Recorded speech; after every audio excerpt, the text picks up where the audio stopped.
ஜாயசி சேத் கர்மணஸ்தே மகாபுத்திர் ஜனார்தன தத்கிம் கர்மணி கோரே மாம் நியோஜசசி கேசவ. கேசவா, எனக்கு எது சரியானதோ அது சொல்லு அப்படின்னு பகவான் சொல்றாரு. 3வது ஸ்லோகத்துல ஸ்ரீ பகவான் உவாச்ச லோகேஸ்மின் துவதிதானிஷ்டா புரா புரோக்தா மயானக ஞானயோகேன சஞ்ஞானம் கர்மயோகேன யோகினாம். எவன் ஒருத்தன் ஞானயோகத்துக்கு அருகதை உள்ளவனோ அவனுக்கு ஞான யோகத்தை நான் உபதேசித்தேன். எவன் கர்மயோகத்தில் யோகியதை உள்ளவனோ அவனுக்கு கர்மயோகத்தை உபதேசித்தேன். நான் சொன்ன உபதேசத்தை நீ உள்ளபடி அறியவில்லை அப்படின்றார் பகவான். கர்மங்களை செய்ய வேண்டிய முறையை நான் உனக்கு தெளிவாக சொன்னா கூட நீ என்ன நினைச்சிட்டு இருக்க அப்படின்னா கர்மங்களையே செய்வதையே ஒழிக்க வேண்டும் அப்படின்னு நினைக்கிற. அது தவறு. திரும்பவும் சொல்றார். 6வது ஸ்லோகத்துல இன்னொரு கிளாரிபிகேஷன் கொடுத்து சொல்றார் அவர். கர்மேன் இந்திரியாணி சம்யம்ய ஆஸ்தே மனசா ஸ்மரன் இந்திரியாத்தான் விமூடாத்மா வித்யாசாரச உச்சதே. கர்மேந்திரியங்களை மாத்திரம் அடக்கிறான் ஒருத்தன். இந்த கர்ம இந்திரியங்கள் எல்லாம் அடக்கிடுறான். பார்வைக்கு கர்மங்களே செய்யாதவன் போல ஒருத்தன் இருக்கான். ஆனா மனசால மாத்திரம் இந்திரியங்களுக்கு எது சுகமோ அந்த விஷயங்களை நினைச்சுட்டு இருக்கான். இவன் கபடன், ஆத்மஸ்வரூபத்தை உள்ளபடி அறியாதவன், மயங்குகிறான். இந்த கபட நடத்தையை உடையவன் கர்மபந்தத்திலிருந்து விடுபட்டவன் என்று பிறர் நினைக்கணும் அப்படின்றதுக்காக பண்றான். இது ரொம்ப முக்கியமான விஷயம். இது நம்ம பலரும் பற்றில்லாம ஒரு காரியத்தை பண்ணணும்னு ஆரம்பிக்கிறோம். ஆனா ஒரு வேண்டுதலோ இல்லை பகவானுக்கு செய்யும் பூஜையாகட்டும் செய்யும்போது பார்வைக்கு நம்ம பூஜை பண்ற மாதிரி இருக்கும், யஜ்யம் பண்ற மாதிரி இருக்கும், யாகம் பண்ற மாதிரி இருக்கும், ஹோமம் பண்ற மாதிரி இருக்கும். உள்ளுக்குள்ள மனசு அந்த பண்ணக்கூடிய அந்த கர்மத்தினுடைய விஷயத்தினுடைய இந்திரிய சுகத்தை மனசு நினைக்கும். மனசாலேயே ஒரு சுகப்படணும் அப்படிங்க. இதனால அப்படி ஒரு எதிர்பார்ப்பை கொண்டு செய்யும் எந்த ஒரு கர்மங்களும் கர்மயோகத்தை சேராது. இந்திரியங்களை மனசால அடக்கணும், கர்மேந்திரியங்களை கர்மயோகத்தை செய்யணும். மனசாலை இந்திரியங்களை அடக்கணும். கர்மேந்திரியங்களால் கர்மயோகத்தை எவன் செய்ய ஆரம்பிக்கிறானோ, அவன் சுகதுக்கங்களில் பற்றில்லாதவன் செய்கிறானோ அவனே மேலானவன். 7வது ஸ்லோகத்துல பகவான் தான் சொல்ற. எஸ் இந்திரியாணி மனசா நியம்யாரபதேர்ஜுன கர்மேந்திரியை கர்மயோக சக்தஸ விசிஷ்யதே. அப்படிப்பட்டவன் தான் கர்மயோகத்தை. இப்போ இதுல ஒரு விஷயம் ரொம்ப தெளிவாக தெரிகிறது.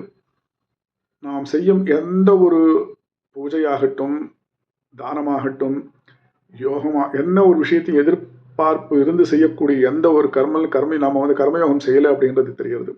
கர்மயோகம்னா பற்றில்லாதவன், அந்த சுகதுக்கங்களில் பற்றில்லாதவன். இப்போ ஒரு வியாபாரமே பண்றோம், அதில் லாபம் வரணும் அப்படின்னு நினைக்கிறோம். ஒரு விஷயத்தை பண்றோம், அதில் ப்ரொமோஷன் கிடைக்கணும் அப்படின்னு அது கர்மயோகம் கிடையாது. பகவானை குறித்து செய்யப்படும் ஒரு விஷயம், அதில் பற்றில்லாமல் அதனுடைய சுகதுக்கங்களை எதிர்பார்ப்பில்லாமல் செய்யக்கூடியதே கர்மயோகம்.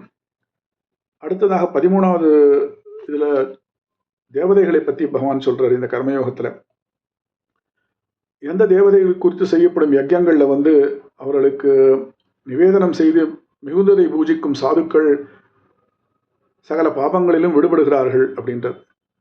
எவன் ஒருத்தன் தன்னுடைய உபயோகத்துக்காக மட்டும் ஆகாரத்தை பூஜிக்கிறானோ அது பாப ரூபம்.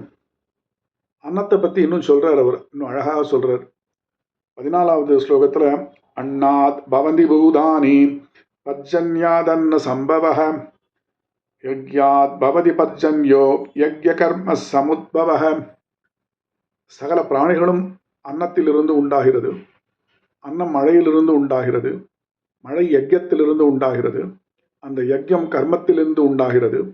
ஏவம் பிரவர்த்திதம் சக்கரம் நானுவர்த்தய தீஹயஹ அகாயுந்திரியார்மோ மோகம் பார்த்த சஜீவதி அப்படின்னு 16வது ஸ்லோகத்தில் பகவான் சொல்லும்போது, இந்த உலகமானது சுழன்று கொண்டிருக்கிறது. அந்த சுழன்று கொண்டிருக்கும் சக்கரத்தின் போக்கை அனுசரிக்காதவன் இந்த உலகத்தில் இந்திரியங்களால் அடையப்படும் விஷயங்களிலே ஆனந்தத்துடன் உழன்று கொண்டிருப்பவன் அவனுடைய ஆயுள் முழுவதுமே பாபரூபம்.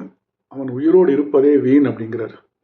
இந்த கர்மயோகத்தை யார் செய்யவாலையோ அவனால் அவன் உஜ்ஜீவனம் அடைவதில்லை, அவன் உயிரோடு இருப்பதே வீண் அப்படின்னு பகவான் என்று சொன்னவர். அர்ஜுனா பார், இந்த உலகத்துல நான் செய்ய வேண்டிய காரியம்ன்றது ஒண்ணு கிடையவே கிடையாது. 22வது ஸ்லோகம் ரொம்ப அருமையான ஸ்லோகம் அது. அதில் சொல்றார், நமே பார்த்தாஸ்தி கர்த்தவ்யம் திரிஷூலு லோகேஷ கிஞ்சனஹ நவாப்தமவாப்தவ்யம் வர்த்த ஏவ கர்மணி. எனக்கு ஒன்றும் செய்ய வேண்டியது ஒன்றுமே இல்லை இந்த உலகத்தில். நான் அடையாததும் அடைய வேண்டுவதும் எதுவுமே கிடையாது. அப்படி இருந்தும் ஓயாமல் நான் கர்மத்தை செஞ்சுட்டு இருக்கேன். அர்ஜுனன் கண்ணனை பார்த்து கேட்குறான், மனுஷன் பாவம் பண்ணுறான், அந்த பாவம் பண்ணும்படி தூண்டுறது யார்? பாவத்தை செய்ய விருப்பம் இல்லாவிட்டாலும் வலுவில் அவனை யாரோ பாவம் பண்ணுறதுக்கு தூண்டுற மாதிரி எனக்கு தோன்றது. இதுக்கு காரணம் என்ன? அர்ஜுன உவாச்ச அதேகேன பிரக்யோத்யம் பாபம் சரதி பூருஷः அனிச்சன்னபி வார்ஷ்யேன பலாதிவ நியோஜிதः. யார் தூண்டுறா கண்ணா? பகவான் சொல்றார், நல்ல கேள்வி. ரஜோகுணம். ரஜோகுணத்திலிருந்து 3 முக்குணங்கள் இருக்கு இல்லையா? அது ரஜோகுணத்திலிருந்து உண்டாகும் காமம், கோபம். இதுக்கு ஆகாரம் போடுறது இதுதான். இந்த காமம் ஒன்றாலும் திருப்தி அடையாது, எவ்வளவு வந்தாலும் நிறையாது. இது ஞானிக்கும் என்றும் அழியாத ஒரு சத்ரு. இது ஞானத்தை மறைக்கும். இந்திரியங்களும் மனசும் புத்தியும் இதற்கு இருப்பிடம். இந்த காமத்துக்கு, இந்த கோபத்துக்கு இந்திரியங்கள் இருப்பிடம், மனசு இருப்பிடம், புத்தி இருப்பிடம். ஞானத்தை மறைக்கும். இந்த ஞானத்தை மறைக்கிறதுனால ஆத்மாவையும் மறைக்கும். அதனால அர்ஜுனா, நீ முதல்ல இந்திரியங்களை அடக்கி இந்த மகா பாவியை கொல்லக்கடவாய். 41வது ஸ்லோகம். ஏன் இந்த காமத்தை கொல்ல வேண்டும் அப்படின்னா, இது ஆத்மஸ்வரூபத்தை அறியும் ஞானத்தையும் விவேகம் செய்யும் புத்தியையும் அழிக்கும். அதனால் இதை கொல்லக்கடவாய். எதை கொல்லணும்னு சொல்ற 2 அர்த்தத்தில் இருக்கு பகவத்கீதையில. இந்த மாதிரியான ரஜோகுணத்தால் உண்டாகக்கூடிய காமம், கோபம், லோபம், மதம், மாச்சரியம் இவைகளை கொல்வாய் அப்படின்னு சொல்லி கர்மயோகத்தை பகவான் உபதேசிக்கிறார்.